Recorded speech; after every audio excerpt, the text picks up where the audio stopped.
Welcome to the Bioethics Babe podcast, where we examine the tough questions in human flourishing in light of science, faith, and culture. I'm your host, Darina Grosso-Agnew. Now let's dive in.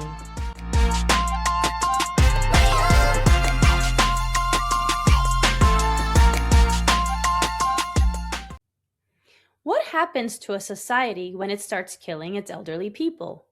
What happens when a doctor offers death to a lonely senior before offering hope? When a grandchild loses a grandparent not to disease, but to euthanasia. When aging parents begin to wonder whether they're a burden rather than a gift. Today, we're exploring one of the most profound and unsettling questions of our time. Not simply whether euthanasia and assisted suicide should be legal, but what these practices do to families, communities, medicine, and the human spirit. My guest is Amanda Achtman, founder of the Dying to Meet You Project, a movement dedicated to preventing euthanasia and encouraging hope through storytelling, cultural renewal, and meaningful conversations about suffering, death, meaning, and human dignity. Amanda's work grew in part from the experience of accompanying her beloved grandfather through the final years of his life, an experience she says forged her character and became one of the greatest gifts she ever received from him. Today, she travels across Canada collecting stories that challenge the assumption that suffering makes life less worth living and that death is the solution to human vulnerability. In this conversation, we'll discuss why elderly people are essential to the flourishing of society, how euthanasia affects not just patients, but entire families, why many seniors feel increasing pressure to justify their existence, and why Amanda believes euthanasia is ultimately not a medical crisis, but an existential one. We'll also explore practical ways ordinary people can combat what she calls the new suicide and build a culture where elderly people are cherished, suffering is accompanied, and hope is stronger than despair. If you've ever wondered what kind of society we're becoming and what kind of society we want to leave to our children and grandchildren, this conversation is for you. Amanda, welcome to Bioethics, babe. Thanks so much. What a great introduction. I'm so excited to get into all of this. Oh, well, it's a pleasure to have you on, and I'm sure this is going to be a really inspiring conversation. Amanda, for our listeners who may not know about your work, even though I outlined a little bit about what you do, tell us about yourself and what first drew you into speaking and writing about euthanasia and assisted suicide. Sure, certainly. Well, there are a lot of things that have led me here, and it's a surprise also to me to be in this place where now I am completely dedicated to preventing euthanasia and encouraging hope. And when I think about what it is that led me to this, it starts to clarify more in retrospect. I wasn't building to this. Euthanasia wasn't legal when I was younger, and it's a new crisis that has emerged and that has been put on my heart relatively recently, although I have been following the issue for the past decade in Canada.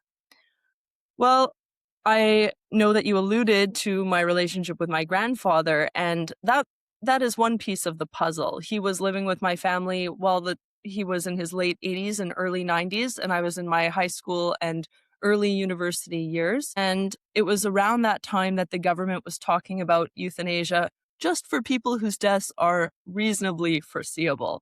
And I thought, wait a minute, reasonably foreseeable. This means people like him, people in their 80s and 90s, are becoming designated a category of exclusion. Now, that's not at all how it was promoted and put forward in the culture and in the law. This was seen as an allowance or a benefit to elderly people, not as a category of exclusion or discrimination. But I saw it much more like that an already disregarded and dismissed demographic, seniors, were becoming increasingly at risk of being discarded, dismissed, and discounted by being marked out as a category of human beings who, for their illnesses or sufferings, might not really make sense to be here anymore. And in this experience, when this was happening, did you think, wow, this could specifically affect my own grandfather? And how did it move from seeing this cultural movement in Canada to it becoming the issue, as you alluded, that you took on? Sure. Yes, I certainly remember times in his later years where he would say things like, "Oh, just end it," and "Oh, I don't know why I'm here anymore," or during periods of intense suffering or anguish where there was definitely that cry of the heart. And I saw it as such because it, it ebbed and flowed as an experience of his later years. And I think that's what also clarified it. There's a physician I like very much who talks about how too often physicians get a snapshot of the patient that flattens them to their sorrows. It flattens the person to their moment of despair or weakness. Whereas when you have the day in, day out accompaniment in the course of ordinary relationships, you see, as we all do, that there are good days and bad days. And so some of the physicians trying to oppose the euthanasia expansion in Canada were making the point that your worst day should not be your last. Because who knows, there could be better days ahead. Hmm. And watching your grandfather, especially as he became more frail and all of that, what has that taught you about suffering, aging, and human dignity? Yes, well, it was him, but also many other people in my life, and we can come back to this, but really, like, the experience of also getting to know Holocaust survivors in my upbringing was super important to me. And yes, they became for me an example of aging well with resilience and fortitude in spite of everything. Because I started to see in the course of listening to those stories, if anyone could have had a reason to give up, to lose faith, to lose heart, or to give up on life, wouldn't it seem to many that it would be people who suffered such atrocities as they had?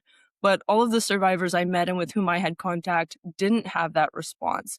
And so I started to take an interest in, okay, what do seniors have to say to me in their longevity about what it is to have a meaningful life and about the meaning that cannot be lost even in the midst of adverse circumstances. Hmm. And what would you say that seniors specifically and the Holocaust survivors that you spoke with taught you that you couldn't have learned anywhere else? Yeah, great question. I think it's about identity and rootedness because older adults give younger generations a situatedness in the world, a context from which to operate and go about our lives. And that's certainly how I felt that I was being forged and raised up in a tradition related to morality and ethics and the dignity of the human person that had a story that began long before me and that was going to continue long after me. And so I think it's that horizon where when the generations are connected, there's a kind of continuity in the human story that you cannot have or create for yourself, no matter how much we try and curate ourselves on social media or put forward a persona. We cannot invent ourselves with that degree of continuity and sense making that comes when stories are handed on from generation to generation. And I think that we're losing that sense of the importance of that generational wisdom. So when you founded the project Dying to Meet You, what problem were you trying to solve and that wasn't being addressed at the time when you were thinking about starting it? Sure. Well, the way it was kicked off was basically I was working in politics trying to prevent the legislative expansion of euthanasia, which the federal government was seeking to expand on the basis of disability and mental illness. So Canada legalized euthanasia nationwide in 2016. This was owing to a court decision that basically thought it was an injustice, it was a threat to actually the right to life not to allow euthanasia. Well, how could that be? The rationale was that if you don't allow people to on their own terms ask a physician to end their life, they may commit suicide earlier than they would have wanted to. And so, on that basis, and with that rationale, the courts threw it to Parliament and said, you have to make a law that allows euthanasia. And so, Canada legalized euthanasia. It goes under the term medical aid in dying or MAID. An important distinction between Canada and the US is that MAID was intended to encompass both euthanasia, where the doctor or nurse kills the person directly by a lethal injection, and assisted suicide, which is the only one that's legal in about 13 states, requiring that the person self administer. And so Canada legalized both together at once in 2016.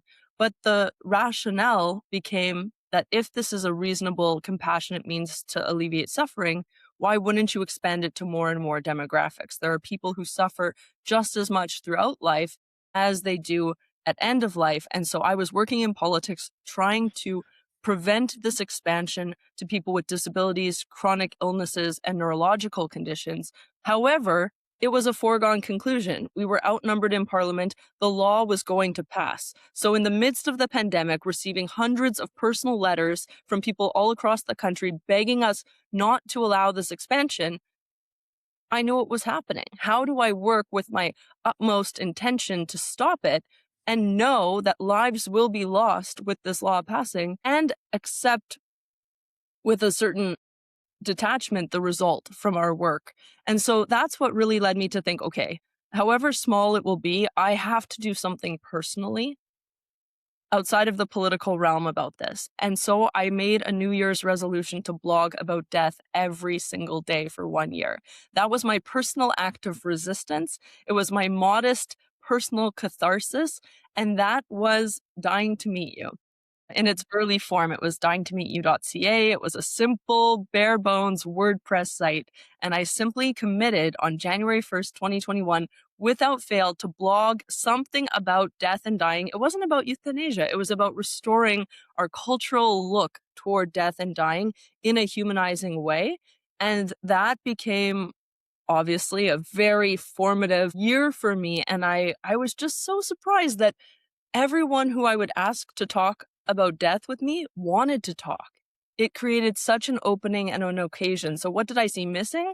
I saw a lack of conversation in the culture in a healthy and natural way about these everyday, quintessential human experiences of suffering, dying, meaning, and hope. I saw an inability to contend with these realities within politics, law, and culture. And then I saw the personal responsibility, however small, apart from legal decisions and political choices, to just do something small in my own context. And that was really the origin of Dying to Meet You. Mhm. And how did it grow from that to what you do today? And what exactly is it that how does it look today in through all this time? And you go around the country, you meet with people. What does a day-to-day look like for you?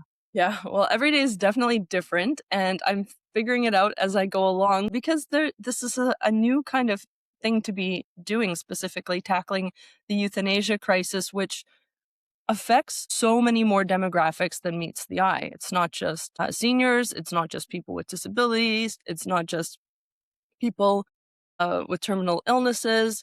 It's actually everyone who's touched by it now in Canada because 1 in 20 deaths in Canada is caused by a doctor or nurse. Mhm. So this means that literally not a day goes by that I'm not hearing a personal story of someone who's been affected.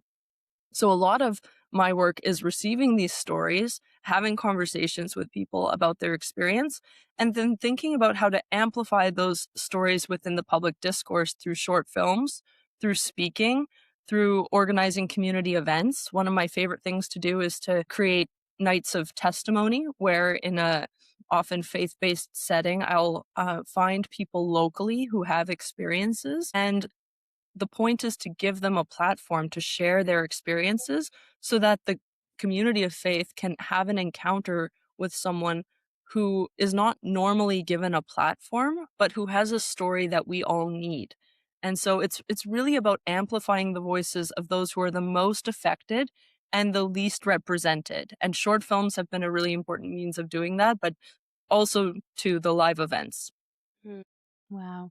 And so I'm sure, as you mentioned, you've heard a lot of these stories. Are there any stories that stick out specifically to you that really affected you when you heard them? Oh yeah. These stories move me deeply and they become such a part of my own soul, really. When I came back from my studies in Rome, because after working in politics, I was honestly a bit burnt out from all of these heavy issues. And so I was praying, okay, I need a reprieve. I need to go take some reflective and geographic distance from my home country of Canada. And I moved to Rome and I actually studied the resurrection of the dead for 2 years in Rome, which was an amazing genuine reprieve, but also enlivening for the next stage of this cultural work that I'm doing. And upon my return to Canada, I was filled with the sense of travel across Canada, base myself in a few different cities, live out of a couple suitcases, talk to as many people as possible, speak wherever I can possibly go. And that was it. So I started in my hometown where I hadn't lived for many, many years, and that's Calgary, Alberta. As soon as I got there, I started asking around, saying I prevent euthanasia and encourage hope. And someone said, "Well, you've got to meet this woman, Christine." Okay, who's Christine? And they said, "Well, she doesn't have a computer. She doesn't have an email address." Oh no, how am I going to contact her? How am I going to find her? So her friends brought her to me and we had a little visit in a coffee shop. And the reason why they thought I had to meet Christine is because she, in her 80s, decided upon the government deciding to legalize euthanasia, Christine decided to get a tattoo on her arm here that says, "Don't euthanize me." She Wow. always discouraged her children from ever getting tattoos, but she said once the government did this, she said, "Well, I lose my wallet, I lose my purse. It's not going to suffice just to have a little card or to have it in the file. I need to be emphatic. Don't you euthanize me." And so I met her. She shared her story. We became friends over the months that I was based there. And then she agreed to share her story on camera. And it was very moving because in the course of sharing her story, when I asked her, "How do you know for sure that you never want euthanasia?" She then opened up in her short film about having attempted suicide earlier in life.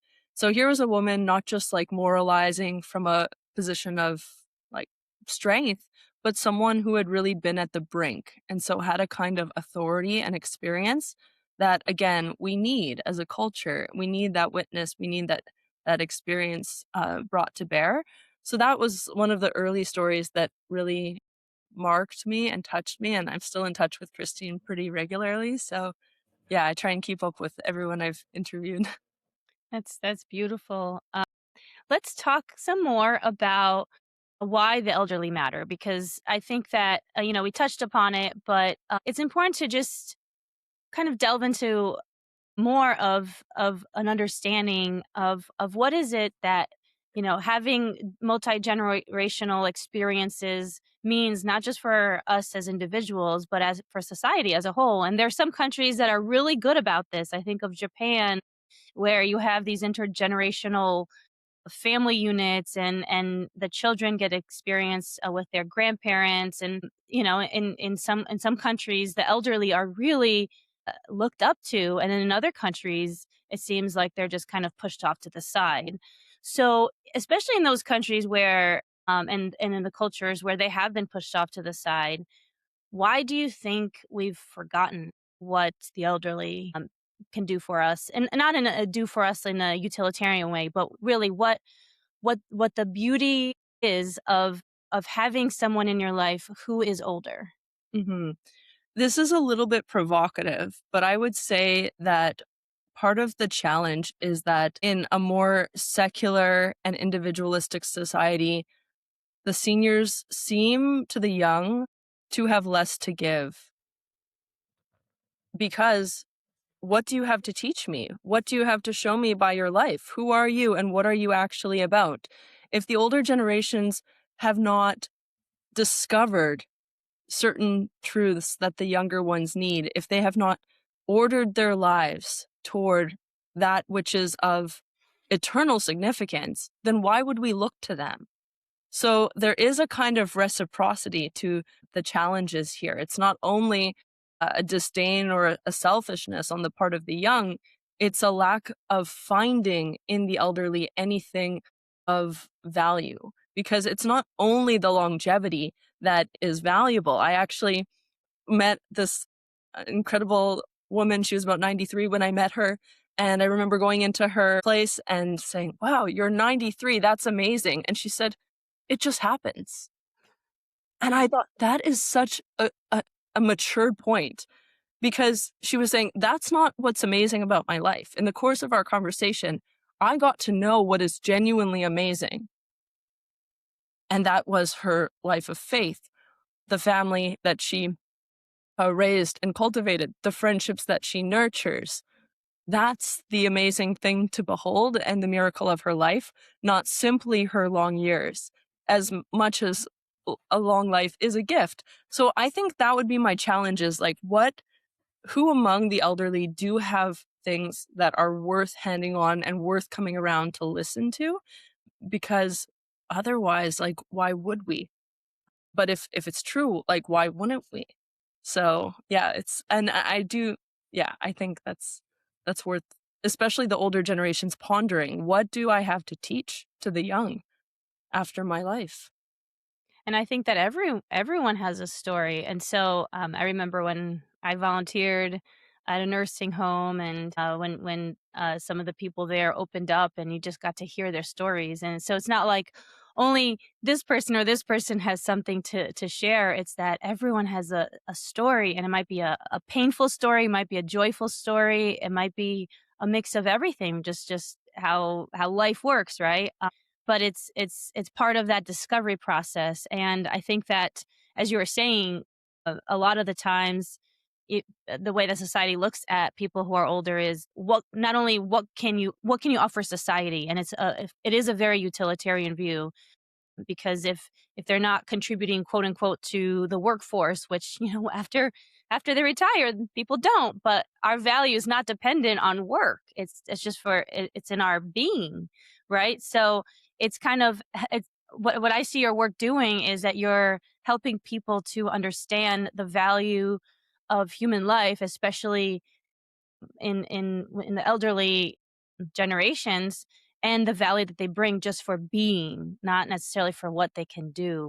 Yes, and the Uh, stories that they have that they may not have mined yet themselves, because I agree that many people have gems and lessons learned, and yet with a lack of interiority or a lack of examining our lives, we may not know even what that story is. And that can be a problem for anyone in any age.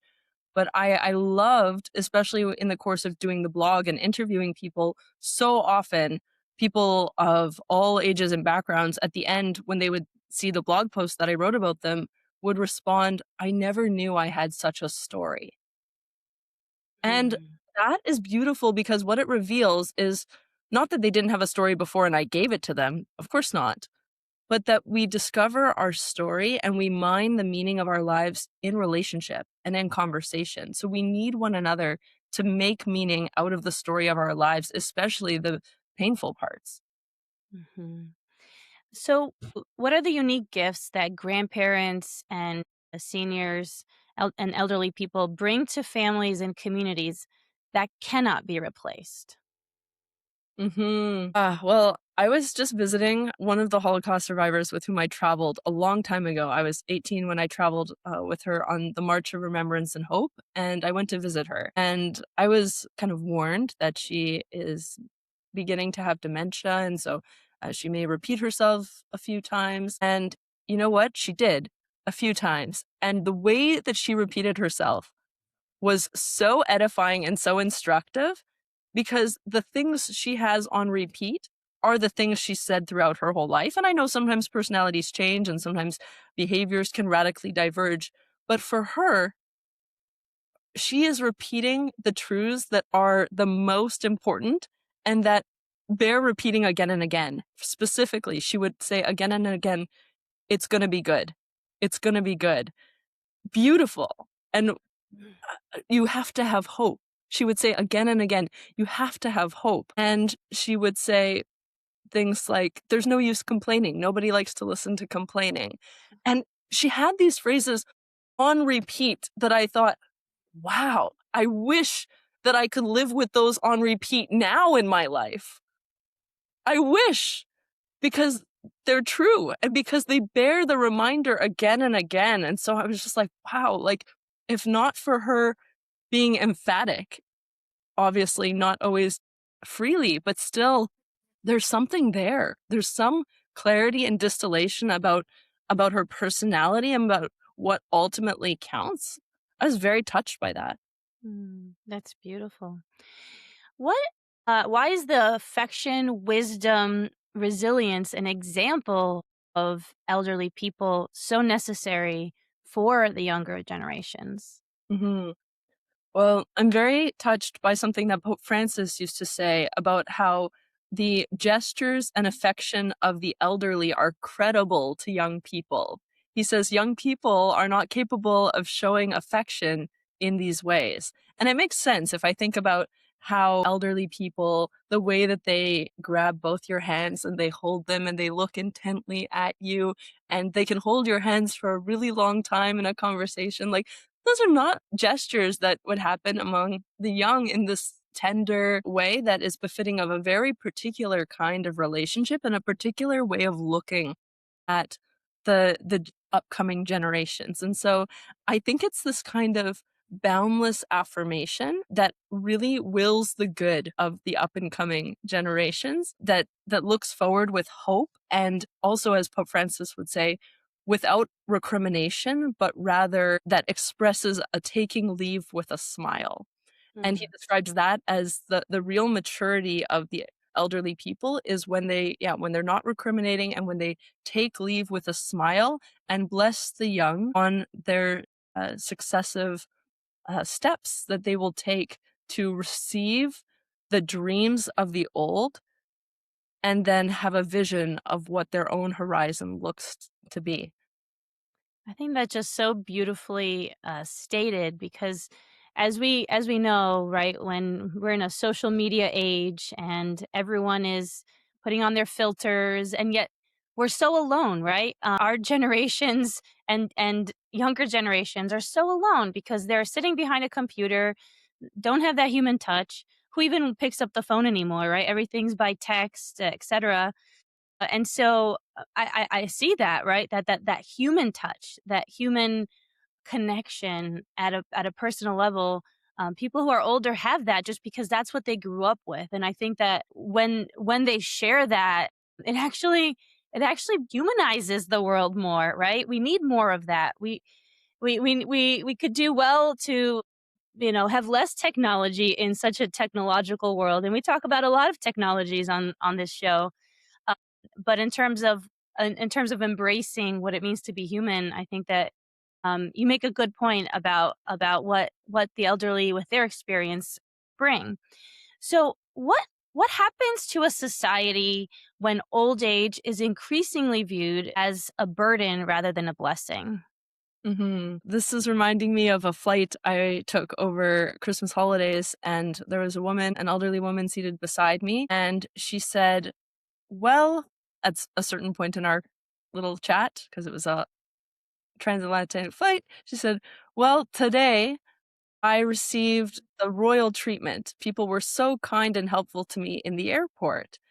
But then I realized that they were only being so courteous and so gracious to me because they think of me as an old lady.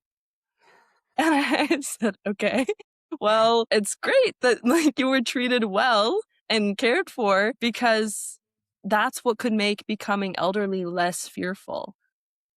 And she kind of looked stunned at the point, but yeah, she said, I suppose that's right. Like it would be better to be treated with an extra touch, with an extra regard, with an extra hand to help her through the airport than not. And the question is, do we create the conditions in which aging is so fearful or not? Because as you mentioned, in other cultures and societies, it is less fearful and it is less to be avoided because of the social circumstances with which you are met in the course of it. And so these are decisions.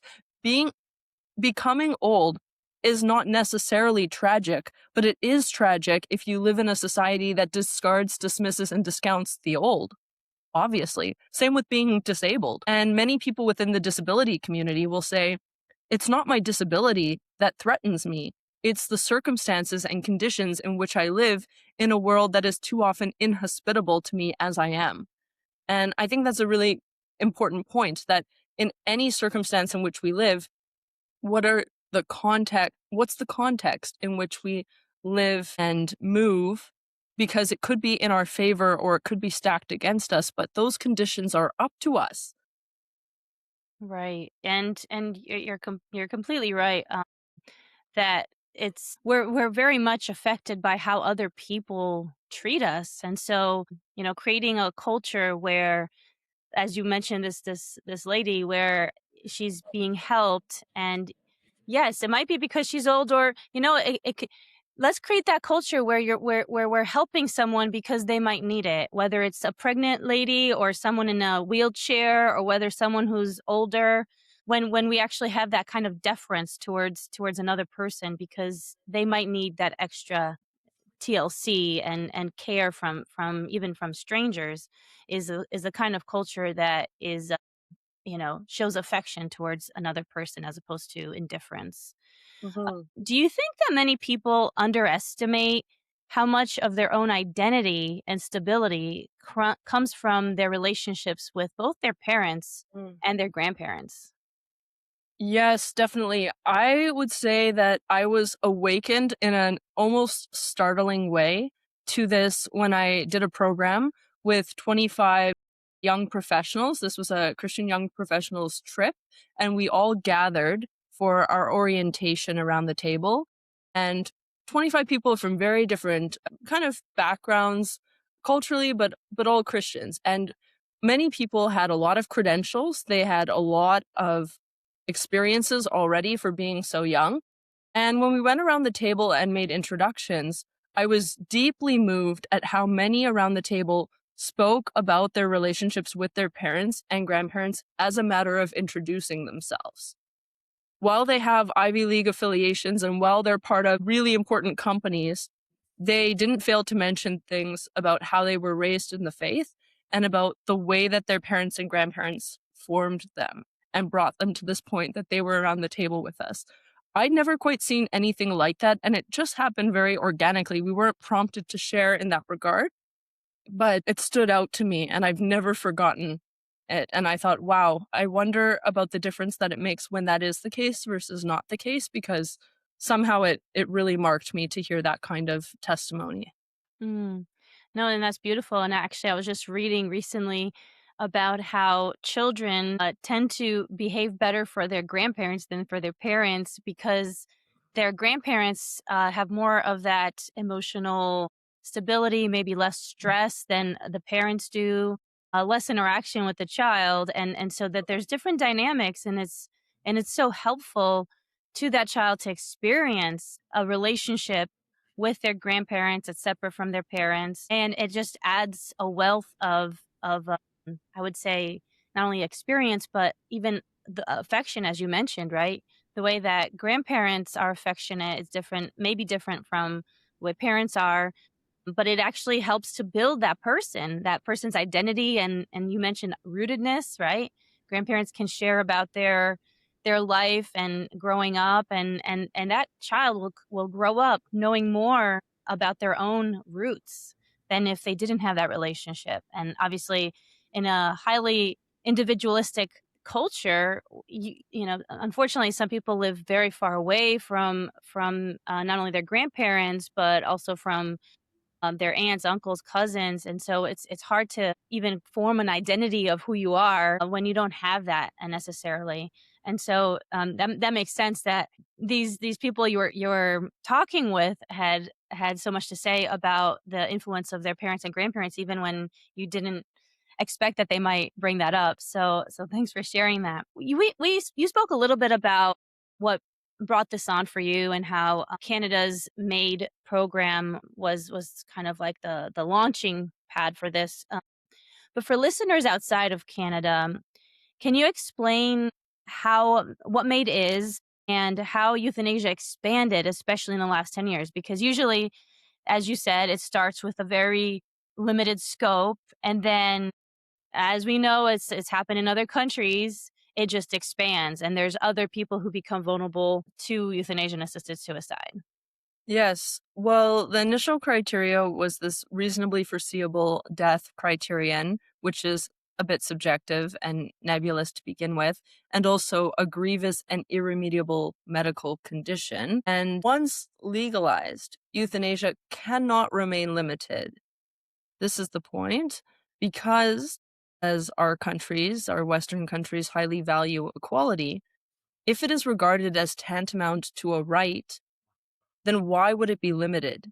If it is seen as a reasonable, compassionate way to end suffering, then why would you not allow more and more demographics? It becomes a matter of injustice to other demographics to not have access. And so now we've seen the language shift to a language of access to MAID, as if this is a benefit or a service. The MAID service, sometimes people speak about that. It's not a cleaning service. This is a state sponsored suicide program, but the dissembling that has happened because of the change of language. We used to call it generally euthanasia, which is already a euphemism for a good death, of course, and then assisted suicide. But since we generally tried to prevent rather than facilitate suicide, it became then at least designated as physician assisted suicide. But since doctors are supposed to not harm people, thought this was problematic. So why don't we kind of abstract from the human person and from the agent and then call it medical assistance in dying? But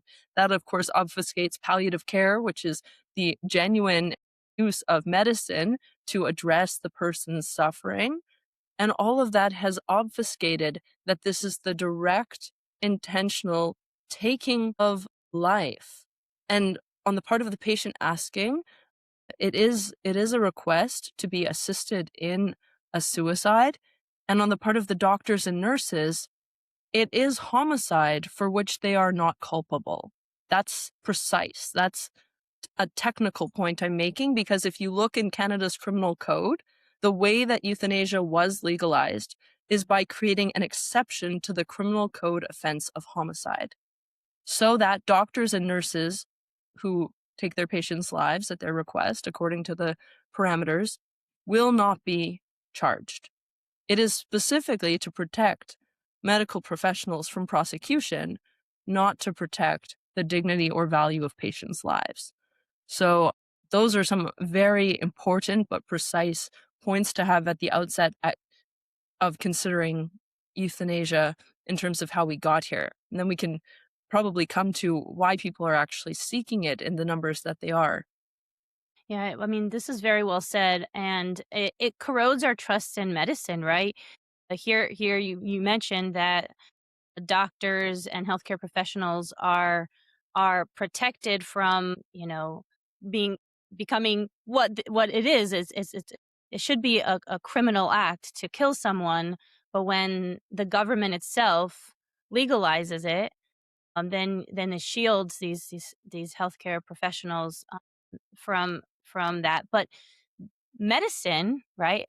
Good medicine is the do no harm. And that's in the Hippocratic Oath. And it actually puts doctors and healthcare professionals in a very awkward position because they entered medicine to heal, not to hasten death.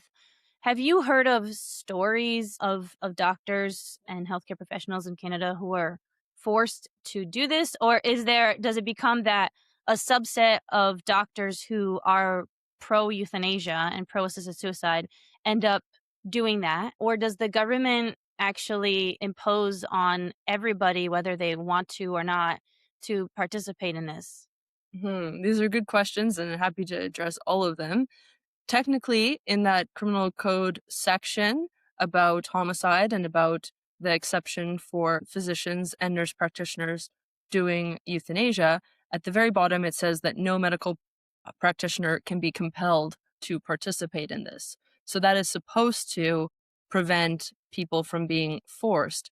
However, we have debates in both our countries and in most countries around effective referral, and often governments regard referring someone for euthanasia to be a legitimate compromise, whereas those doctors who would say, no, this is never something I could recommend for any of my patients, are unwilling to compromise and send them to their deaths with a referral. And so that referral question becomes a very terse and tense ground for conscience rights and conscientious objection.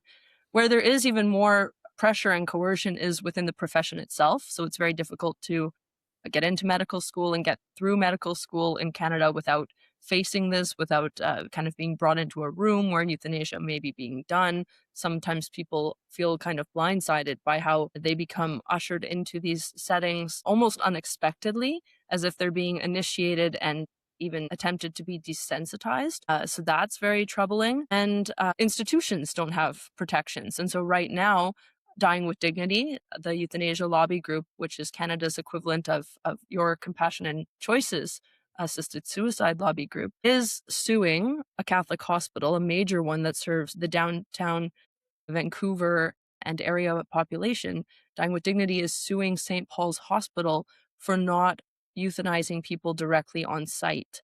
Even though the government bought a little building directly next to the Catholic hospital, and there's a death corridor through which people could be wheeled to their euthanasia appointment literally next door, and still that is not sufficient for the euthanasia lobby group that wants to see no place exempt from directly euthanizing patients on site. Why? Because any existence of made free spaces is its own critique and judgment on this ideology that death could ever be befitting the person in this situation. The majority of euthanasia happens in people's own homes or in home-like settings rather than in hospitals, where, as you mentioned, a group of doctors who are the most enthusiastic about euthanasia end up becoming so-called MAID teams that are known to refer one another's patients, to sign off as assessors and give approval, and are known to be willing to also end the patient's lives in their home-like setting or in a medical setting. And so, yes, that certainly means that there are a small number of medical professionals. Thankfully, this has not swept the entire profession, but still enough to be ending the lives of thousands upon thousands of patients every year, and an increasing number that has just multiplied year after year after year. And this is also wounding and devastating the doctors who would have no part in it. I can tell you that I got a message from a physician just the other week who was caring for a patient in palliative care, and his patient knew that this doctor is not on board with euthanasia and would never have recommended it to this patient, but the patient went through with it anyway and gave the doctor a $50 Starbucks card and said, "I'm sorry I did this, but here's a Starbucks card. Mhm. Thanks for taking care of me." And the physician texts me and says, "What do I do with that?" And he doesn't just mean, "What do I do with the Starbucks card?" He means, "What do I do as a doctor who is accompanying patients in palliative care and is receiving a note like this that they've gone to their death?" It's crushing. Mhm. Yeah, I mean, that's so sad. And we're in a society where this is an option for an exit. You know, obviously, as you mentioned, in 13 states here in the U.S., assisted suicide is legalized, and the lobby here is pushing for it. Every single day, they're fighting to increase it. And so, I think that what you expressed about Canada, not only the expansion, but also the pressure that the euthanasia lobby in Canada is putting on Catholic hospitals and other institutions that just don't want to be part of this is something that we really have to understand that this is going to come in our direction unless we continue to put a stop to it here in the U.S. Because, as you mentioned, I do think that once euthanasia or assisted suicide is legalized, then it does become a quote unquote equality argument, unfortunately. And the people who are most vulnerable are the ones who are the elderly or have disabilities or people who have any condition. And especially if I think of people with mental illness and people who would maybe consider suicide, traditional suicide, but now are given a way to kill themselves that is kind of rubber stamped from a medical perspective, even though as I've discussed on the show before, euthanasia and assisted suicide is not a pretty death at all. It's it can be painful, etc. And also just the ugliness of just kind of killing yourself, right? That I think that society, as we've been up to this point where we have suicide hotlines, etc., tells us like lives matter, human beings matter, and the euthanasia and assisted suicide lobby is fighting against that, right? Because of the idea of quote unquote choice or quote unquote autonomy. So because this is often framed as a personal autonomy or choice, why do you think that this is an incomplete understanding of what's actually happening when that person is facing assisted suicide or euthanasia? Yeah. Why I think that is because of the conversations I have every day engaging the people most at risk in the questions in their own heart that lead them to be tempted to this. In Canada, the government does track data on the main kinds of suffering leading people to request euthanasia, and this is by people's own admission who are actually proceeding with it. Interestingly, pain and the fear of pain are grouped together, and they don't even make the top 5 reasons. It's similar in the US for the states that track. The number one kind of suffering leading people to request euthanasia is an inability to engage in meaningful life activities. The Mhm. second is an inability to perform the daily activities of personal care and daily living, followed by loss of autonomy, loss of dignity, loss of independence. This is why it is an existential crisis more than a medical one. And I have conversations all the time with people who do tell me if I can no longer drive, my life is over. And I would consider any diagnosis that qualifies me for MAID grounds to then request it because I'm no longer able to drive to travel in the winter. This is a big thing that Canadians do. We get out of our freezing cold, sometimes rather depressing country and travel to Mexico or Florida. And a lot of times when people can no longer do that, especially if that has been a recurring tradition for them, life becomes really bleak and it seems to be over. This might sound extreme, or it might even sound almost satirical, but these are real things in people's hearts and in people's lives. So when people say that if this happens, I want to check out, that's how especially men will put it that way. And then for women, tend to speak more about, well, I don't want to burden others, even though these are some of the most generous women who have dedicated their whole lives to serving others, but there's this insecurity. And so have been spending so much time pondering this through also conversation that I've come to see that when someone is either going through or anticipating some experience of precariousness, like an illness or a diagnosis, the question at the root of the human heart is in the course of this experience, who's going to love me this way? And if the answer to that question is no one, then MAID, euthanasia, assisted suicide, is a way to preempt hearing that answer. Because if that is the answer, it is too tragic to bear. Who can live with an answer that no one will love me this way?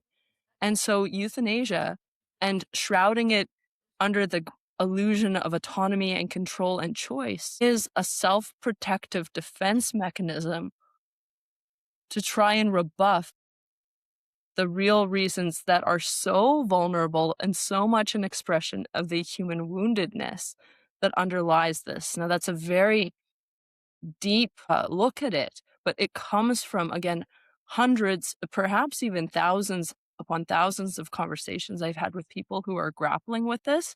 And justice to them requires that we engage at this level and that we even call out those reasons that are at stake and stop masquerading them for these buzzwords of ideological cliches around choice and autonomy when that is not that for which our hearts yearn and long. They're just, again, that defense protective, self-protective defense wall that gets mounted when we're fearful.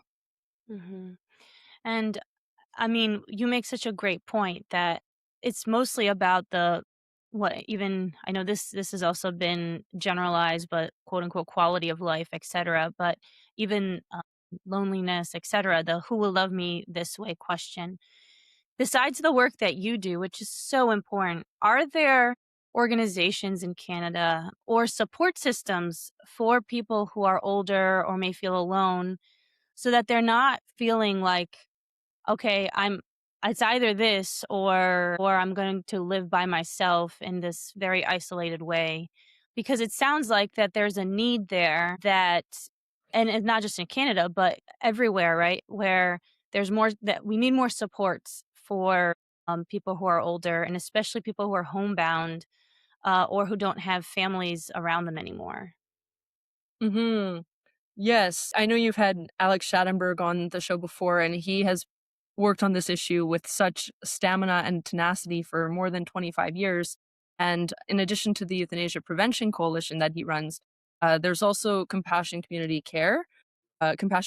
Care works to match people through a kind of calling service and do check ins with people who are in need of maybe something practical, maybe simply uh, someone to listen to them, who is not going to let euthanasia be on the table, but is going to explore the deeper needs that a person may have and stay with them in discussing it. So that program has volunteers and people to be called. One thing that's interesting about a lot of these initiatives that do exist, and there are far too few, and there's a great need for more, is there are often more people willing to help and volunteer for them than there are people willing to sign up to receive phone calls or check-ins. Hmm. This is very interesting. People want to be needed more than they want to have needs. It's the human condition, and especially in our very self reliant, prosperous places. So, having noticed that, part of my strategy is to galvanize and exhort the seniors to whom I speak that we do need you. You have a task, and we desperately need you. So don't go for euthanasia. We can't lose you because you have a task right now. You have a new vocation later in life to figure out. And a lot of people, they struggle with their identity, maybe family estrangement, maybe a loss of people in their lives, friends die, spouse dies. It can throw a person into a real question of who am I now? What is my identity? And so I think we have to also be willing to not just catch people in a supportive, sort of social and ministering safety net, but also to come alongside and to entrust people with responsibility and a task and a mission. I became convinced of this because my whole life growing up as a young person, people have poured into my life saying, you have a mission, you have a vocation, you have a task in history, go do something, make something of your life. Well, I just decided to start trying saying all the same things that I've been hearing for the past 20 years to older adults, and they light up. It's the good news that is for them too. And yet we almost stop saying it. Nobody asks someone in their 80s, what's your 5-year plan or what do you hope to do in the future? The questions that the young are asked are completely different. So when we start asking questions that show a promise, that show a future, even if it's not a long time horizon, you can still look forward to every day into the future with hope. So I think, yeah, how can we exhort people rather than just meeting needs? How can we activate and empower people to their proper responsibility in this new season of life, especially in the face of their challenges of a new identity? Hmm. I think that's so beautiful. I'll have to start doing that because at every stage in our life, there's something more that we can do. We have gifts that we didn't have, 10, 20, 30 years ago. And people who are in their older years have many gifts that they didn't have when they were younger. And so just encouraging them to to activate those gifts in whatever way that they feel called to, I think is a very beautiful way to, as you said, to show them that there's hope for the future, that as long as they're alive, there's something, that there's work for them as well. And it Yeah, doesn't mean work that is done that you get paid for, but that there's work in society and that they are needed for just who they are. exactly. I just I just had a thought, which is imagine if so many people throughout scripture met the euthanasia criteria and went through with it before they received their task or mission in the world that became like civilizational insignificance and his history making in what it altered. Like there's so many risks of cutting life short early because so often a climax of a human life is not when you're in your prime or as the world sees it, but it is in these ages of maturity and wisdom when you're capable of receiving a new task and a new destiny of which you were not capable when the world thought you were strong and fit to do these things. Mm. And as we've seen in scripture, not only have people who are very old been called to amazing vocations, but also that God equips people right where they're at, for the purpose that He's calling them to. You have argued that euthanasia doesn't simply affect the individual requesting it. How does legal euthanasia change the moral atmosphere of a society? Oh, yeah. I would say that, first of all, the fact of having criteria for euthanasia is already a big problem because even if you're not going to go through with it, you're like, it's off the table. I would never do this. Just the fact of being told you fit the criteria is itself dehumanizing, is itself eroding of self esteem. And I see that all the time because you know that you are being looked at differently, not only by the healthcare system, not only by citizens and strangers, but actually it changes the way that you look at yourself. If you know that in my society, the government has me marked out as belonging to a category of people who qualify to have my life ended early. That's really significant. It's really eroding of confidence and self esteem among everyone who fits the criteria. And the fact is, all of us could come to fit the criteria that has become so broad. As people within the disability community like to say, everybody is a tab, a temporarily, a temporarily abled body. So Mm. we're just temporarily able bodied. Any of us could have an experience that would change our situation dramatically. And then what? And how does it affect us to be told you fit this criteria? So that's the first thing.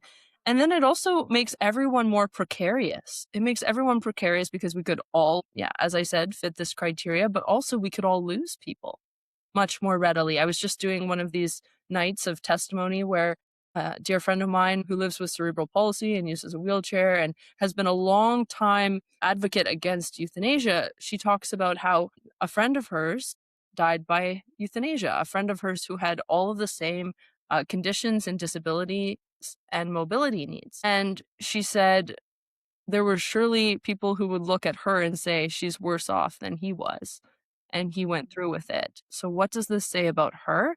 And she also says if she is someone who's dedicated her whole life to opposing this and to campaigning for disability rights, and if even she can feel susceptible at moments to this, well, maybe I would just be better off dead attitude, especially in a moment of suffering, which may not even be physical suffering, but maybe suffering social ostracization or a lack of services, then how much more people in the general population or those who lack the kind of supports that she may have. Or maybe you heard the case of a priest in BC who was offered euthanasia twice in hospital, despite them knowing that he was a priest who would, of course, not go through with it. He had these offers twice. And he similarly said, yeah, I'm a priest. I know what I believe. I know what I think.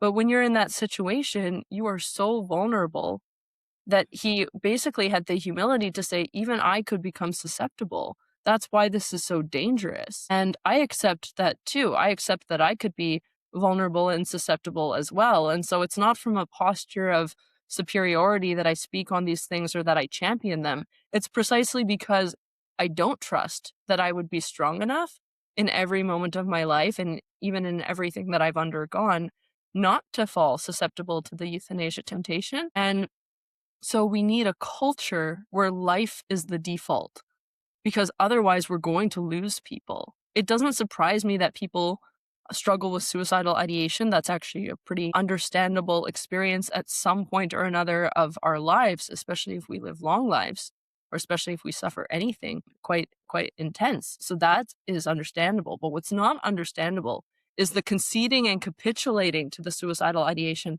by others. No, we need others to be our advocate in that time. And so this is totally shifting the paradigm of our society. And it's making people feel like they can't do suicide prevention, the casual suicide prevention that we're all called to do. And I realize that term may sound almost quirky, casual suicide prevention, but the point is it's up to everyone to mount resistance, even strangers. I'll just say one more thing on this. I sometimes say to people who I barely know, I hope you never ever die by euthanasia or assisted suicide. And I look them in the eyes and I say this with so much ardor and so much love and regard for them, even if I barely know them. And they are moved and sometimes will say to me, nobody has ever told me that. Mhm. And in a sense, they feel like more loved because I'm willing to stake myself on them so emphatically. And that is what we need. We need a culture where that's not a lack of respect for personal freedom. That is the love that meets the human heart and quenches the yearning of our soul. I think that's so well stated and what's really needed because maybe someone just needs to know that someone cares, right? And what you're doing there is doing just that. That person, even if they're tempted, will think, "All right, but I know that she cared." Even if you're the only one in their life who's ever said that. Mhm. And that does leave a mark. And so it actually makes this very simple and attainable for every single person listening to this episode that it's just encouraging someone to keep on fighting for life, for their own life, and that you're on their side Mhm. might be the very thing that they need to continue. And this is across the board. It's not just people, as you said, that people might be facing uh, suicidal ideation for other reasons, and even in states where assisted suicide is not available here in the US. But just as we know, when we have a friend or a family member who is depressed and sad, just your support and you saying, "I'm here for you and I care for your good," is enough to help them, right? To whatever extent. Maybe that's the only thing they need to hear, or maybe it's just hearing that from so many different people that helps them along the way. You've also mentioned that there have been cases where seniors have been offered euthanasia unprompted, right? So, what effect does that have on vulnerable people? You already mentioned when that has happened in some cases with the priest as well, etc. But how does that even come about that they can be offered that unprompted? Is that part of the government program? There's no prohibition against raising it unsolicited with patients. And so, according to the Canadian Association of Maid Providers and Assessors, exactly that. There's no prohibition against raising euthanasia with patients.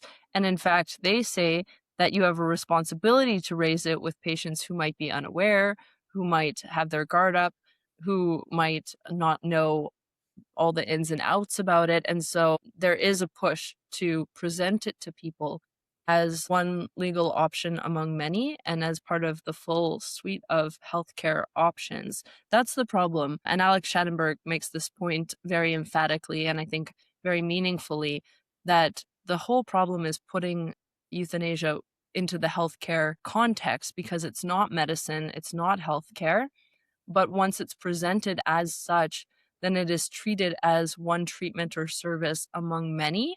And so why wouldn't you offer it? If it's one of the options, then people need to be made aware of all of their options, even if one of those options is to be killed. So that's the rationale, and again, that's how once legalized, it will be expanded, including in this forthright being offered. And many people don't object to that anymore in Canada. They say, well, it's just raising the option. It's not pressuring or coercing. But when you have a medical professional in a position of authority and you have a patient, and anyone who has been a patient in any capacity, you know your vulnerability, you know the power difference, you know how much you're trusting and relying on that doctor for their medical judgment and expertise.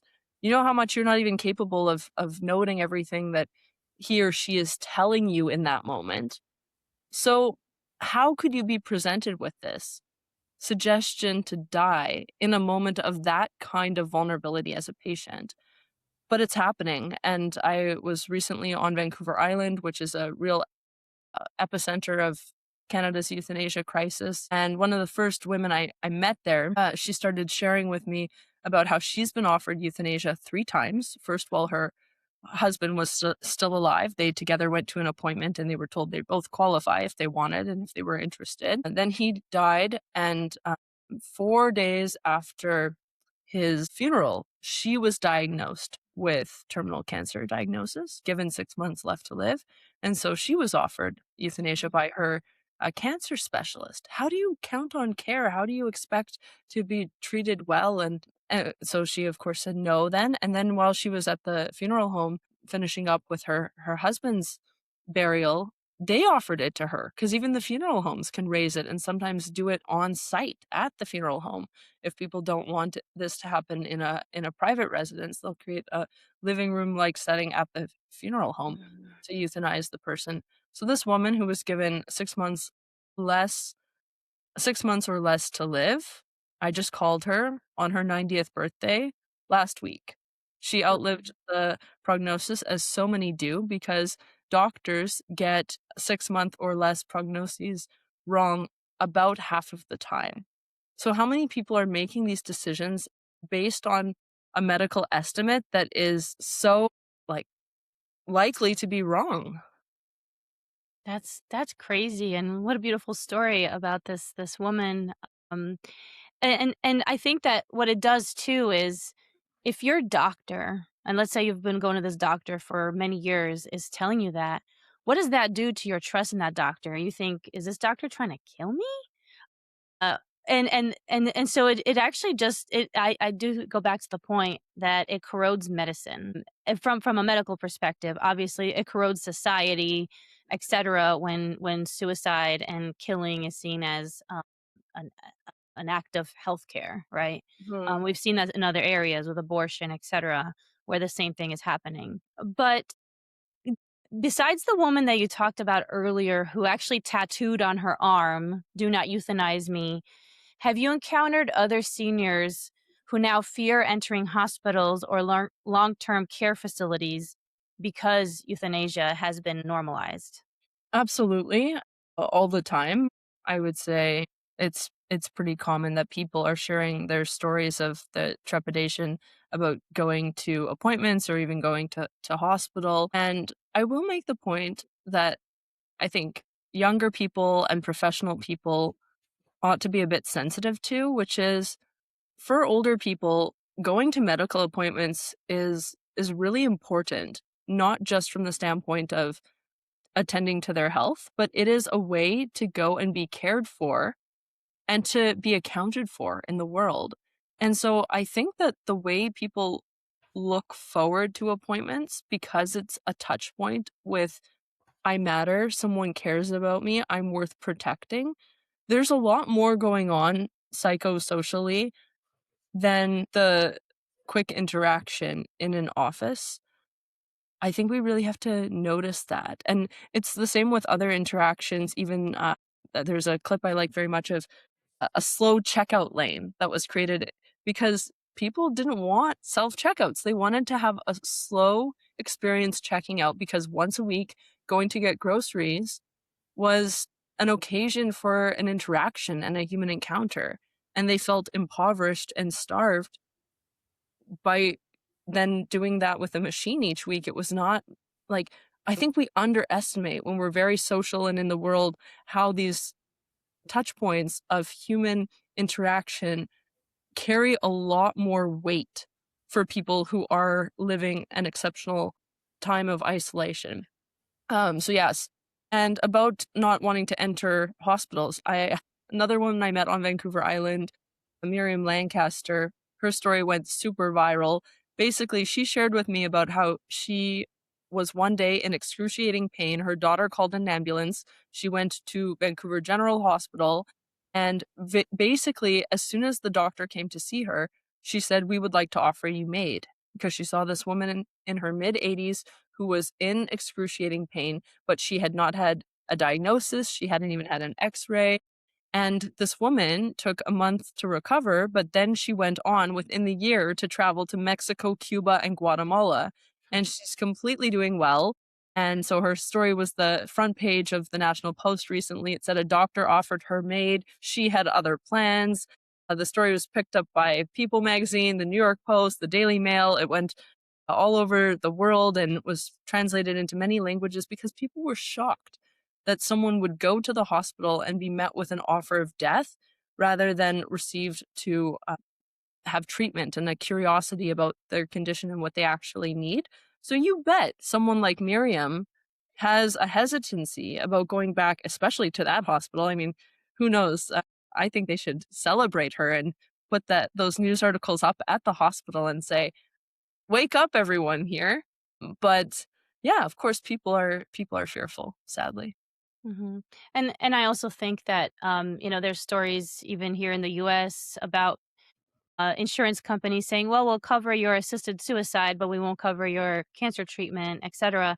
And so there's also, unfortunately, killing someone costs less than actually doing whatever medical treatment that they need. And uh, this is another vulnerability, I think, that when you have government programs that are looking to save money or allocate resources, and they're making these decisions or pushing certain things like euthanasia or assisted suicide, how, we it makes you wonder how much of that has to do with financial reasoning too, whether it's insurance companies, whether it's the government.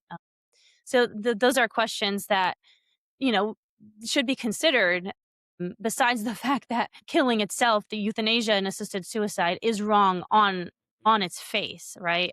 Because that's not medicine, as you mentioned. Medicine is healing, is finding the treatment, etc. I want to pivot now to talking about the hidden victims, those who are left behind after somebody, I would say, commits euthanasia or on an elderly person, or even someone who gets assisted suicide. So, what have you heard from adult children whose parents went ahead with euthanasia? Hmm. Yes, there are so many consequences to euthanasia that are not discussed, even among people who oppose it. I think we can tend to even be individualistic and a bit siloed in opposing euthanasia, but what's really going to help the culture and what's really going to heal our communities is when we realize that our choices have consequences and they have a ripple effect throughout the community. So one of the people I interviewed is Christopher Lyon, and his short film is called Not Made for This. And basically, he starts off by saying, "My opposition to euthanasia is not abstract, it's not theoretical, it's experiential," he says, "because I watched doctors kill my father in front of my family, surrounded by family members on one of those family members' birthdays." Hmm. So he was devastated by this. He gets a call days before saying, "Your father is scheduled to die, and if you want to see him, you have to show up quickly." There's no negotiation, there's no conversation. There's just this devastating date that gets set, that wounds the family members, that divides the family members in their interpretation of the events and their idea about it's already natural. Death is complicated enough for family members to be present and to live well.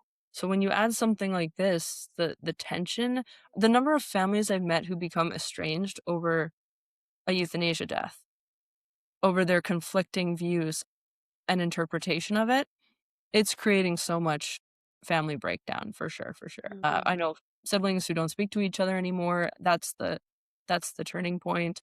There's a lot of secrecy, so that family members who are presumed to oppose the choice, even if they're not consulted or it's not a matter of discussion, they're just presumed that they would object. So then they're cut out and they're told after the fact.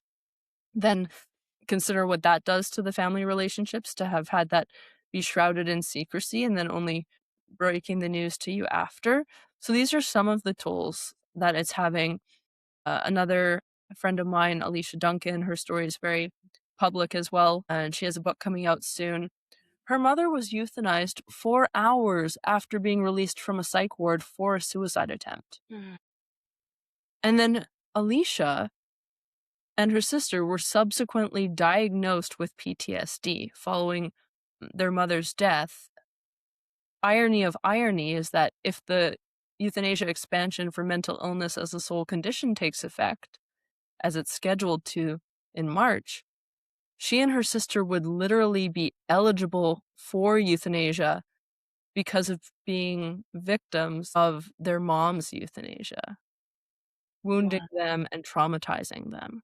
So if that doesn't demonstrate a kind of contagion effect and a ripple effect across families, this is what this is doing to people.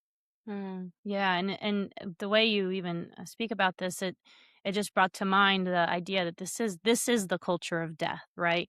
That one death in this way brings about more death or more and death of relationships too, as you mentioned, right? Estrangement between family members, casting someone aside because they might be against killing their own family member. So and I'm sure that there's stories that you have of grandchildren, how grandchildren have been affected by the death, by the killing of their grandparents. Mhm. Do you have some of those stories too? Yeah, I would say mostly in my age range, that's the story of people in my kind of peer group who are devastatingly losing their grandparents to euthanasia, and my heart really goes out to them because I think, yeah, like, I could have imagined my grandfather, falling prey to this temptation, maybe being susceptible to a doctor's suggestion, and so I have a great deal of empathy for people who are losing their grandparents and suffering this particular shattering experience because as a couple of the ones I've interviewed put it, it leaves you with that question, as any suicide would, did I not do enough? Or what did I do wrong? Did I not love you enough? Did I not love you the correct way? Did I not make you feel, as Benjamin says in the short film we did together, did I not make you feel like you're not a burden? So Benjamin is in a short film, and he also spoke at Canada's recent March for Life on Parliament Hill, sharing his story of losing both of his grandmothers to euthanasia within 2 months of each other. One of those grandmothers he had lived with throughout university. They were incredibly close. He called her bestie and roomie, and she she did this. She went through with this. And Benjamin told a circle of friends in a group chat in September about losing his grandmother to MAID. And then in November, he went back to the same group chat and he mentioned losing his grandmother to MAID. And they began offering their condolences, but they were confused. They said, we're sorry to hear this, but isn't this kind of, for lack of a better term, old news? Like you told us this 2 months ago. And he's like, no, no, no, this is my other grandmother. Mm, We were just floored that it could happen twice in his own family so quickly. And yeah. as he shared at the March for Life, he said, I just never expected that it would happen to me. And then times two. But again, this is becoming so widespread and normalized that why would it be limited? Basically, it's so romanticized that we're at the point where you almost have to argue and justify why you wouldn't go through with this rather than that it's so common. Mhm. And with this too, could you speak a little bit about how the grief of losing someone to euthanasia is different from the grief of losing someone to a natural death? Yeah, Benjamin makes this point really well in his film. I ask him, I say, "It's always painful to lose the people we love, so what difference does it make to lose someone through medical assistance in dying?" And he says, "It's the choice of MAID that hurts. It's choosing to leave the world, and it's a rejection of everyone you leave behind." Yeah. And G.K. Chesterton talks about this in his section on suicide in the book Orthodoxy. He talks about how the person who commits suicide rejects all the worlds and like spurns all the flowers and denigrates all the beauty of the world. I think that it's very moving to consider the attitude of those who were more kind of courageous and noble in their dying and suffering, who had the attitude that, well, I'm suffering, true, but there are other people who suffer more than me. That's a magnanimous outlook. It's one to strive for. It's not easy. It's not one that I would purport to be able to demonstrate automatically, but I think it's commendable and it's attractive to have that attitude. Well, whatever I'm suffering, I'm okay because I know I'm able to take perspective. There are others who suffer more than me. By contrast, someone opting for euthanasia or assisted suicide basically has the view nobody suffers more than me. There has never been someone who has suffered more than me. It's almost the exact opposite. Mhm. And this brings me to the point of the fact that, as you mentioned earlier, that it's not so much that euthanasia and assisted suicide is a medical crisis, which we know it is, but that there's something deeper going on too, and it's an existential crisis. And so, as we talked about, that euthanasia very often just an expression of loneliness, fear, despair, or loss of meaning. So, how can we as a society help with this existential crisis? It seems like we're less equipped to do that. So what would it look like for us to help people as they're facing this existential crisis? I think, first of all, noticing people. Do you ever stop and notice all the people who are alone, for example, in a food court? There are so many people, or even in a church, there are so many people there by themselves. And you can wonder about them, you can think about them. There are so many people walking on their own in the street in a solitary way.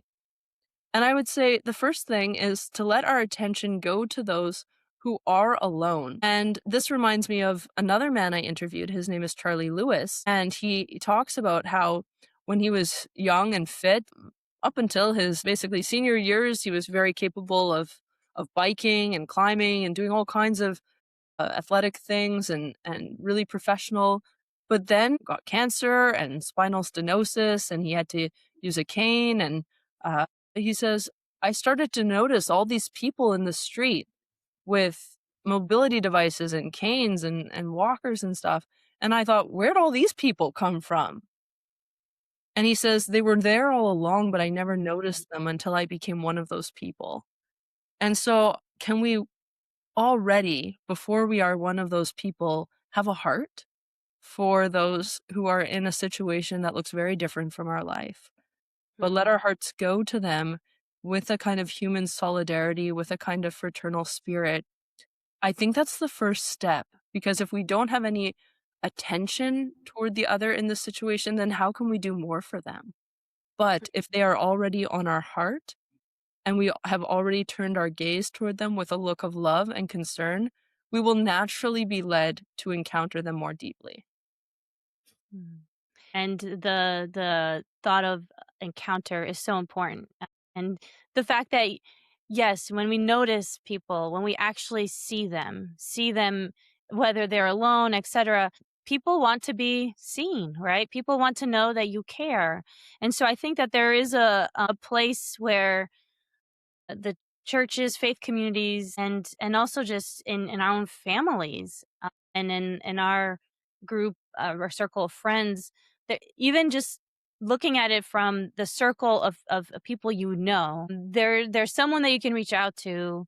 You could probably think of that person right now who may be alone and who may just need that extra care from and to hear from you.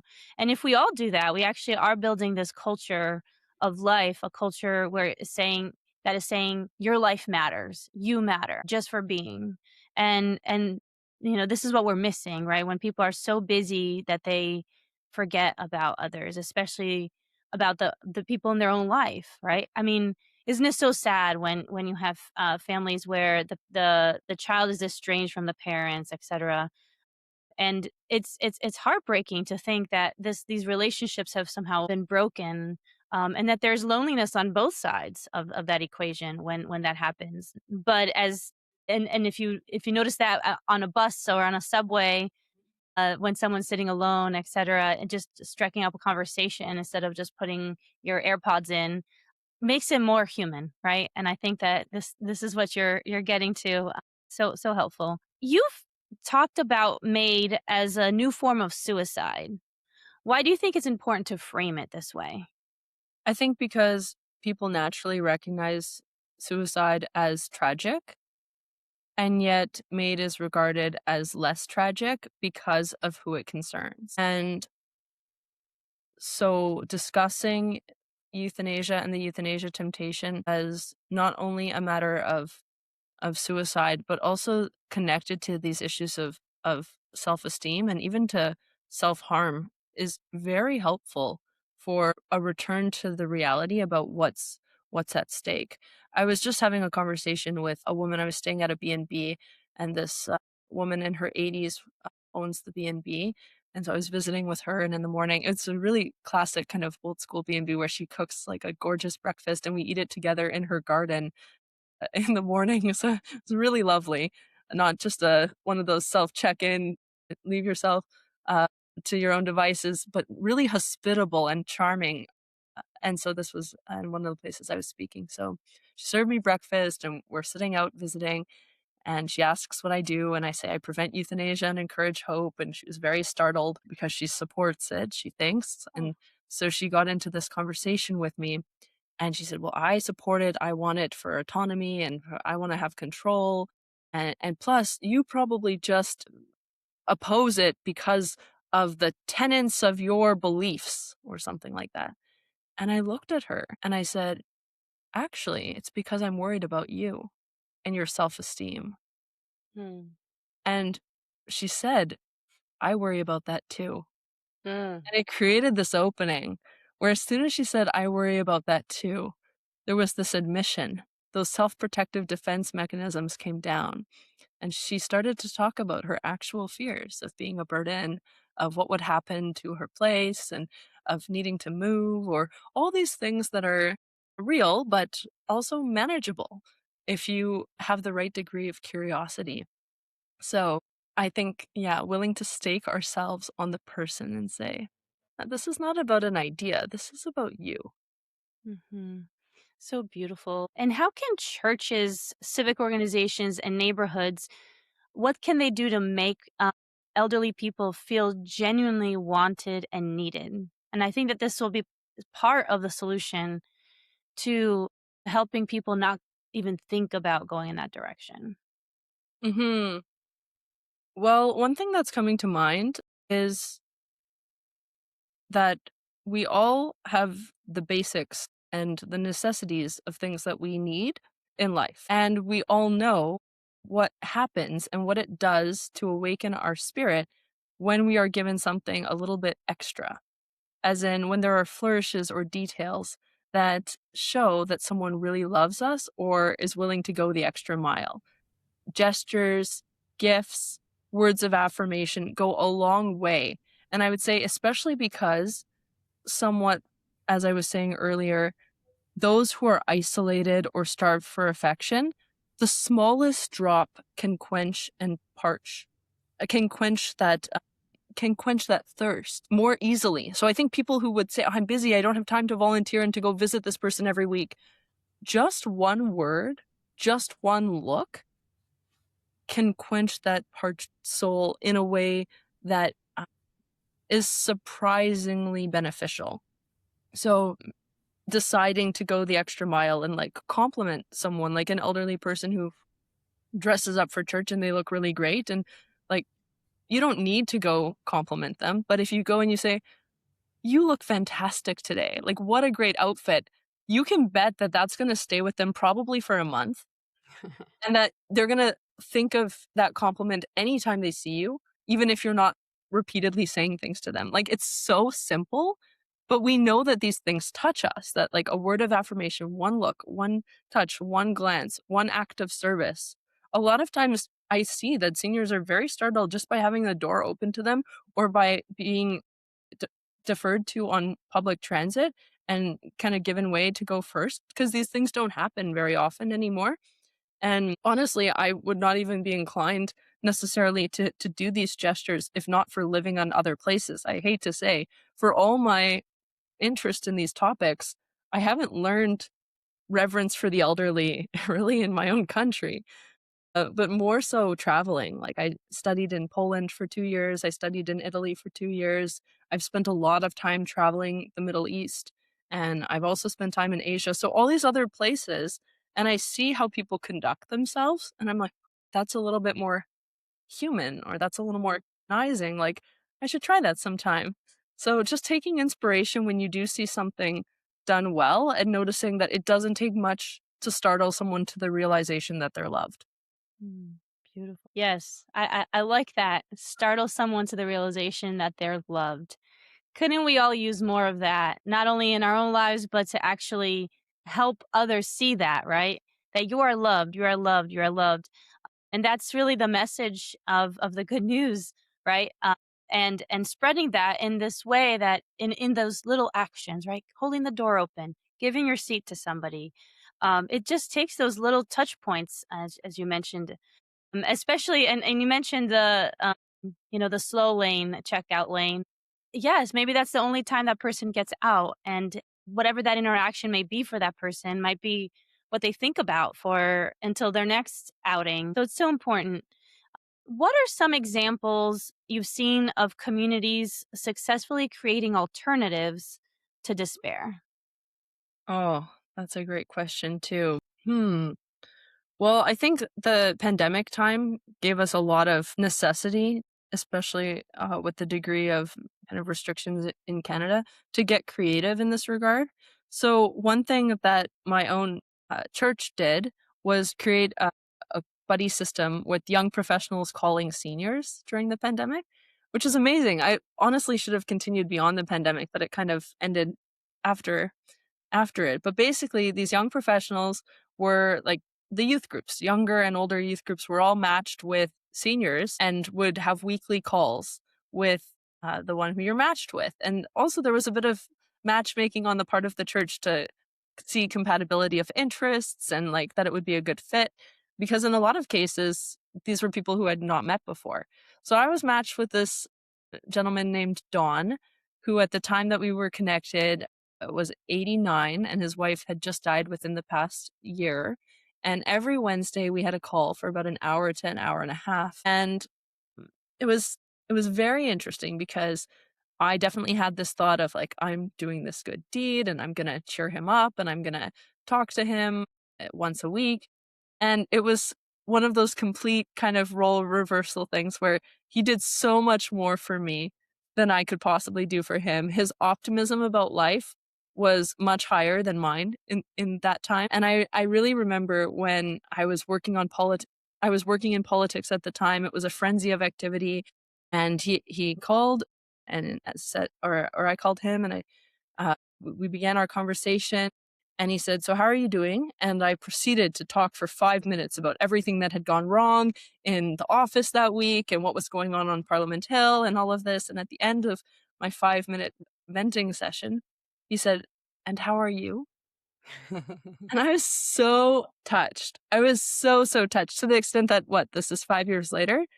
And I'm remembering that. So when we talk about a conversation sticking with someone, sometimes it's a lot more than even just to the next week or to the next interaction. Sometimes it moves your heart for the long run, like that, "How are you?" And with the kinds of things we talked about, the uniqueness of that friendship, it was so beautiful. And we had not met in person until I was planning to move to Rome. And so we met in person. We went for tiramisu together, and we just had a lovely visit.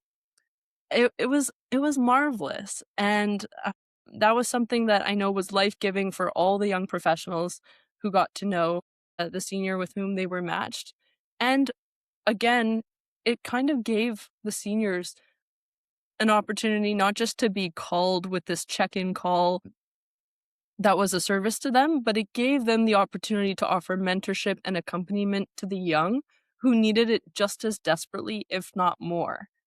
So I think, again, these are very simple examples. Anyone could do it, and it doesn't take a pandemic to match people up like this. But that was one that I saw and really appreciated. Oh, that reminds me of a story. So I worked for a priest who's dear friend, and he was older, and I was helping him launch a nonprofit at the time, And he just really understood the person, right? And I would go there and I'd be ready to work, work, work. All right, let's get this done. And he would sit down and say, "Let's have tea. How are you?" And it stays with me to this day, right? The same idea that, he wanted to know about me as a person, even though I was there to help him and work for him. He wanted that relationship, and I think that this is again another example of how people who are older, who are wiser, who have this life experience, understand what life is about and the humanity of just life, right? That this is what is important in those relationships, as opposed to what. Let's look at this done. Let's do this. And I think that to me that was a beautiful, stays with me to this day. So many of my experiences with him as well, and I had this honor of working with him. Why do you think legal and even political solutions alone won't solve the problem of euthanasia and assisted suicide? Because I think that people think, well, if obviously it's important to one, um, not let it happen. So in the U.S., for example, no, we should not expand it. In fact, we should prohibit it in those 13 states. But in let's say in a perfect world, even in Canada, at some point down the road, if euthanasia, and God willing, it will be prohibited, and people will realize like this is not a solution. This is not actually medicine. Even if that happens, why is that not enough? Because even if euthanasia was criminalized tomorrow, we'd still have all these existential questions that are the cry of the heart underlying it.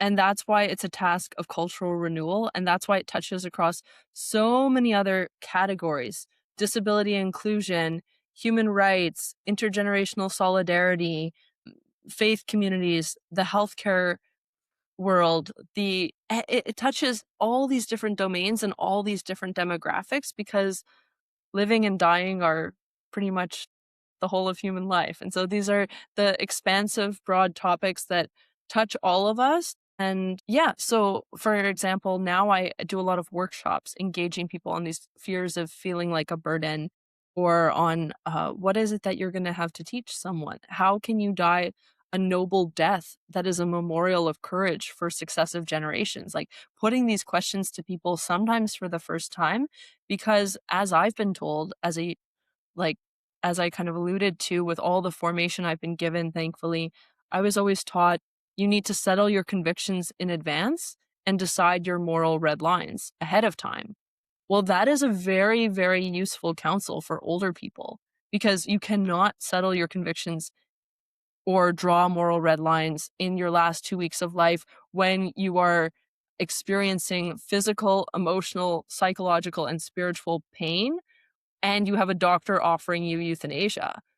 No, you have to do this ahead of time. So I am very passionate about ongoing adult, especially faith formation, but philosophical formation as a human person is really, really important. And I think too often, actually, a bishop with whom I was quite close, and who I would meet regularly in his retirement, he would say, we consign the elderly to a life of leisure, and that this is a bad thing.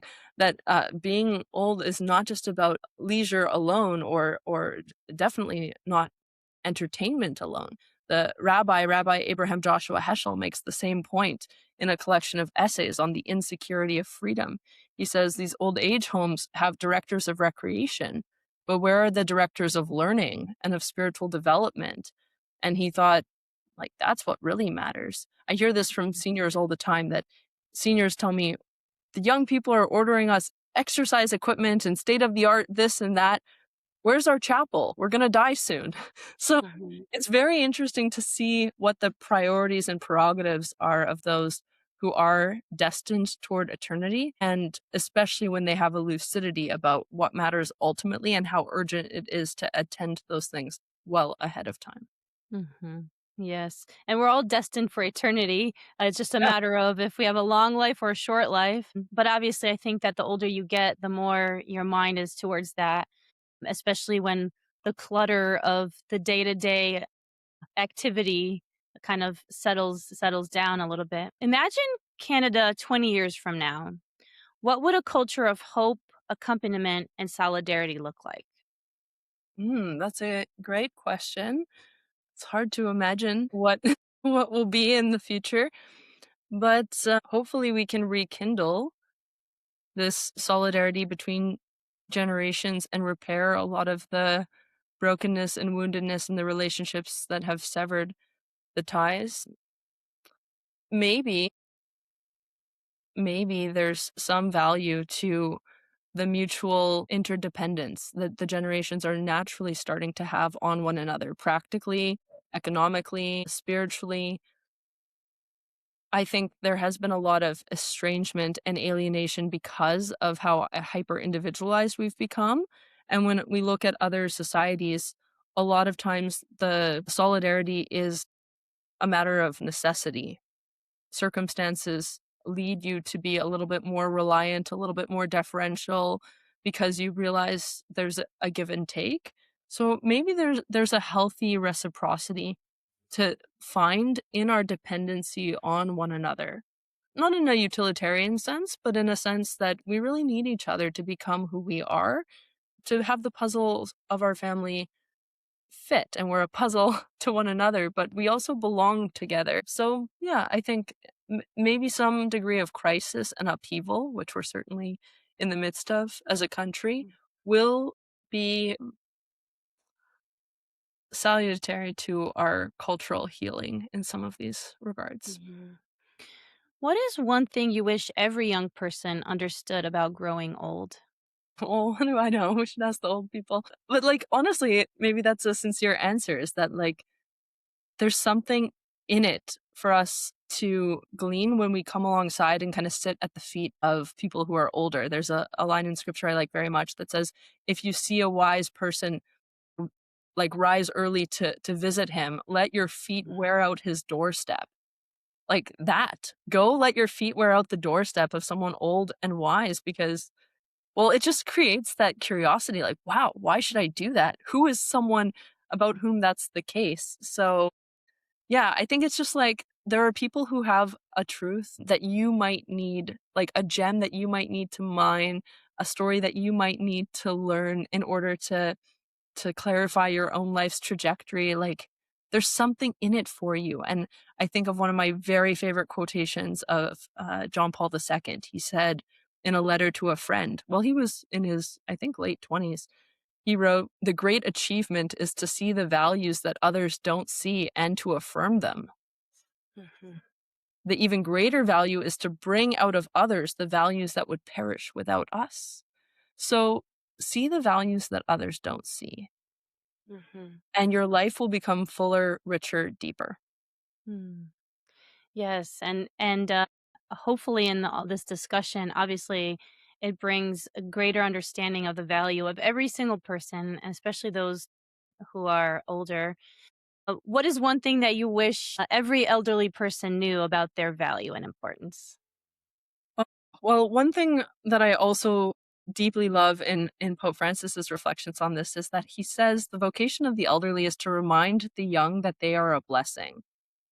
And so the young really need this affirmation of goodness and worthwhileness that solidifies the ground on which we walk, I think. So, yeah, Mhm. we And need that. and we need to remind people who are older that they are a blessing as Yes, well. I think that we need to just remind each other that we absolutely. are blessings. What he says about the young to the old is a little bit different. I think it is a similar point, but he puts it in a very punchy way that I find super endearing. He says, the responsibility of the young is to combat the elderly's tendency toward pessimism through affectionate pressure. So, one of the ways in which we remind the older ones that they are a blessing is through affectionate pressure. That is a loving insistence that says, yeah, I'm going to come visit you. I'm going to come see you. I'm going to come bring you this. I want to spend time with you because people don't want indifference. They don't want to be left alone. They don't want to be ignored. No. And if they say they do, they're lying. That's just not true. People want that loving insistence and affectionate pressure so much more. I was just setting up phone and Wi-Fi the other day and dealing with like online AI chatbots, and it was so aggravating. I was like, this is terrible. I want I want a human person. And I've been reflecting on how like what is the literal opposite of artificial intelligence? Real presence. Real presence. And there's no amount of expediency or processing that is going to substitute for satiating the human heart that longs for real presence. Mhm. Yes, and so beautifully needed, especially in light of Pope Leo's encyclical, which we will talk about on the show. Great. So, if someone is listening today and caring for an aging parent or grandparent, what would you encourage them to do this week? First, I'd say thank you because what you're doing is contributing to the humanization of the world. And even if it's hidden, even if it's not acknowledged, and you don't know if anyone is even catching the witness that you give by this attention that you show, it is doing something in you and through you for the life of the world. And that is very, very good and very, very necessary. So, yeah, I would say, first of all, thanks, persevere. And then next, I would say, if you have the occasion to bear witness to the value of this to someone else, that would be a gift for them. And probably in sharing experiences, especially of caregiving, you can really come alongside and accompany someone who may be struggling with it. Because I think too often caregiving is not met with affirmation. It's a very hidden, discreet service. But when people can share their experiences, then it becomes multiplied in its fruitfulness, and people are inspired to continue with it more perseveringly. Hmm. Yes, and I agree with you that this service, and whether I would say when you're caring for someone who's sick or elderly, again, it's a hidden service, but not only for that person, but for the world, because you're showing that their life matters. And I would say even for moms out there, and doing the hidden work of raising up children, you are raising up the next culture and the next generation, and all of these hidden ways that people care for each other is what actually builds the culture of life. What gives you hope in the face of the expansion of euthanasia in Canada? Oh, well, I would definitely say when the people who are the most at risk of euthanasia begin speaking out and become not just victims and not just under threat, but become protagonists in the story who have something to say, who assert themselves in the culture, like Miriam did by saying, wait a minute, I'm going to go travel to Mexico, Cuba, and Guatemala. I'm not going to opt for this premature end to my life. And people loved that story. Why? Because she wasn't presented as someone to be pitied, but she was really presented as a protagonist who sees her value, who knows her worth, and who's combating this dehumanization creeping up on her. So, yeah, I think as people kind of come forward and say, yeah, my life might look terrible or difficult, but in fact, this is my life and I like it very much. So deal with it, kind of like deal with the fact that I think so often the embrace of euthanasia is because of fear and projection of looking at others and saying, I wouldn't be able to live that way. But we're given the grace to bear what comes our way. And people who experience things that they never expected to be able to bear will testify to us that step by step they were able to make it and to get through and to find a way. So yeah, I think the hope comes from the testimony and witness of those who are so often the most affected but the least represented in the public conversation. They have something to say, and when they say it, it is a fit for our true yearnings and longings, and it does address some of those deep seated insecurities in us in a way that is irresistible and convincing. So they give me hope. And finally, how can our listeners come alongside your work and build a culture of hope and accompaniment in their daily life? If you had one piece of advice for them. Sure. Well, have conversations every day about suffering, dying, grieving, and hoping because people want to talk about these things.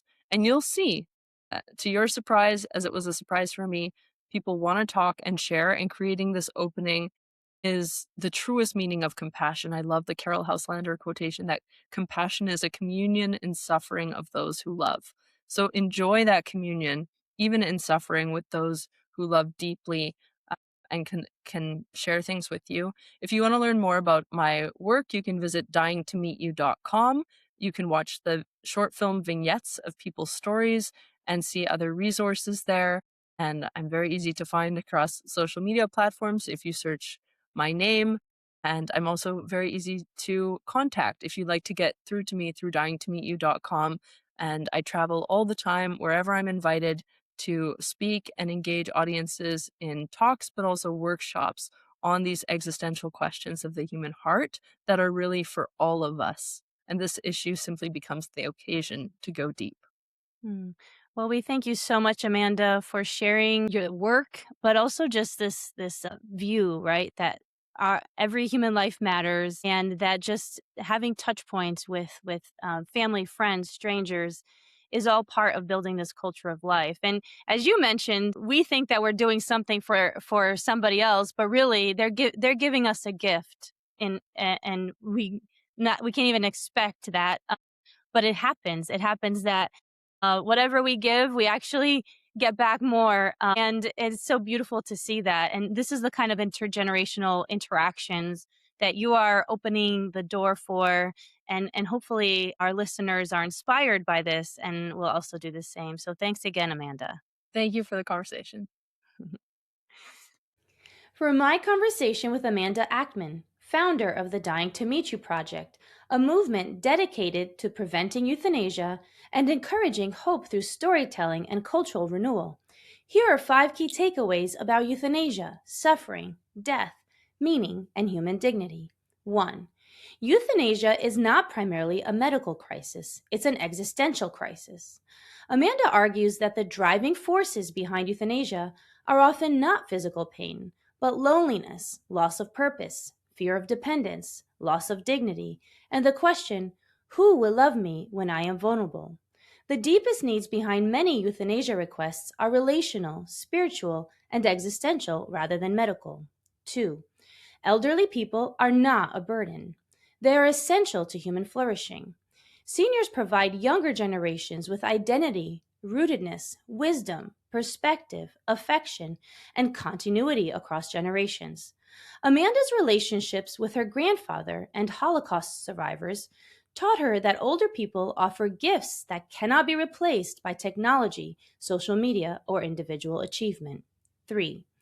Euthanasia doesn't just affect the person who dies, it reshapes families and entire communities. Behind every euthanasia death are spouses, children, grandchildren, siblings, friends, and caregivers who must live with the consequences. Amanda shared stories of family estrangement, secrecy, trauma, PTSD, and lingering questions of whether loved ones failed to do enough to prevent the death. The ripple effects can last for generations. 4. Legal euthanasia makes everyone more vulnerable. Once society creates categories of people who qualify for euthanasia, those individuals begin to see themselves differently. Amanda argues that simply being told you are eligible for euthanasia can erode self worth and create a sense that your life is less valuable. Rather than increasing security, legal euthanasia creates a culture in which illness, disability, frailty, and old age become increasingly precarious conditions. 5. The antidote to euthanasia culture is not merely political action, it's radical human encounter and hope. Amanda believes that preventing euthanasia requires more than just legislation. It requires noticing people who are alone, building genuine relationships, creating communities of belonging, and reminding elderly people that they still have a mission and purpose. As she puts it, many seniors don't simply need services, they need to know they are still needed. A society that protects its elderly people is not merely preserving lives, it is preserving memory, wisdom, hope, and culture itself. We must never become a culture that kills its vulnerable members as a solution to suffering. Because truth matters and human dignity isn't optional. This is Bioethics, Babe. Thanks so much for listening to this episode of the Bioethics Babe podcast. If you've enjoyed this content, please subscribe to my YouTube channel and your favorite podcast platform, and share with your friends and family. Also check out bioethicsbabe.com for the latest episodes and resources.